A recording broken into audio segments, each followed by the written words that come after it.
اللہ تعالیٰ نے مرد کی پسلی سے عورت بنا کے مرد کو اپنی اس حکمت کا اشارہ دیا ہے کہ میں نے عورت کی تخلیق فرشتوں کی لائی مٹی سے نہیں کی، بلکہ میں نے اسے تمہارے جسم کے ایک حصے سے اس لیے نکالا ہے کہ عورت کا تقدس اور پردہ قائم رہے، اور فرشتوں کو بھی خبر نہ ہونے پائے کہ زمین کی لائی ہوئی کس مٹی سے عورت کی تخلیق ہوئی ہے۔ یعنی اللہ کے نزدیک عورت کے تقدس کی جو حد ہے وہ دیکھیں کہ فرشتوں سے بھی اس کی بناوٹ کا پردہ لازمی قرار دیا گیا۔ اور آج کے معاشرے میں عورتوں کا ایک طبقہ اپنے کپڑے چھوٹے اور تنگ ہونے پر فخر کرتا نظر آتا ہے۔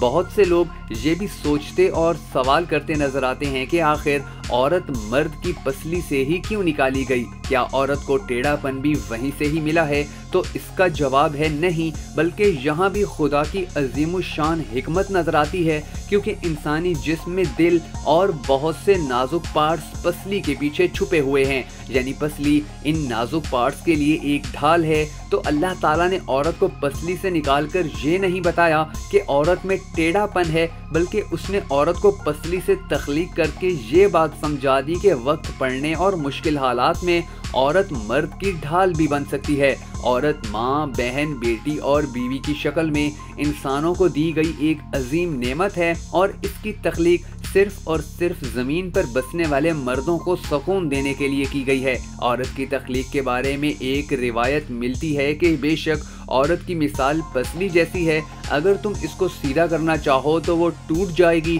اور اگر تم اس سے فائدہ اٹھانا چاہو تو فائدہ اٹھاؤ گے۔ یعنی اگر تم عورت کے ساتھ برے ری ایکشن کا طریقہ اختیار نہ کرو، بلکہ اس کے ساتھ ایڈجسٹ کرتے ہوئے زندگی گزارو تو تم ہر صورت کامیاب رہو گے۔ اس روایت میں ٹیڑھ کا لفظ تمثیل کے معنی میں آیا ہے۔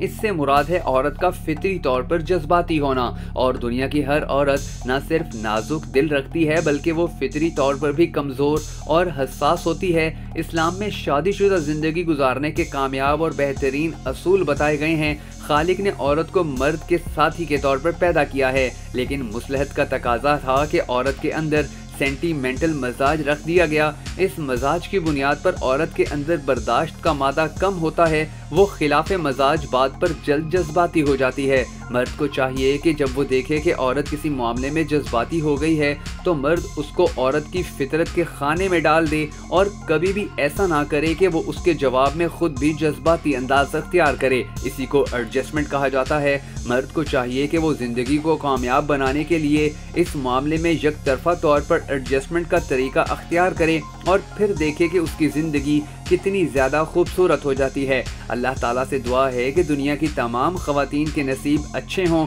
کمنٹ باکس میں آمین لکھ کر آپ بھی اس دعا میں شامل ہو جائیں، اور ہمارے وہ تمام معزز ناظرین کہ جنہوں نے اب تک ہمارا یوٹیوب چینل سبسکرائب نہیں کیا ضرور کر لیں، اور بیل آئیکن کو پریس کرنا بھی ہرگز مت بھولیے گا، تاکہ آپ کو ہماری تمام ویڈیوز بر وقت موصول ہوتی رہیں۔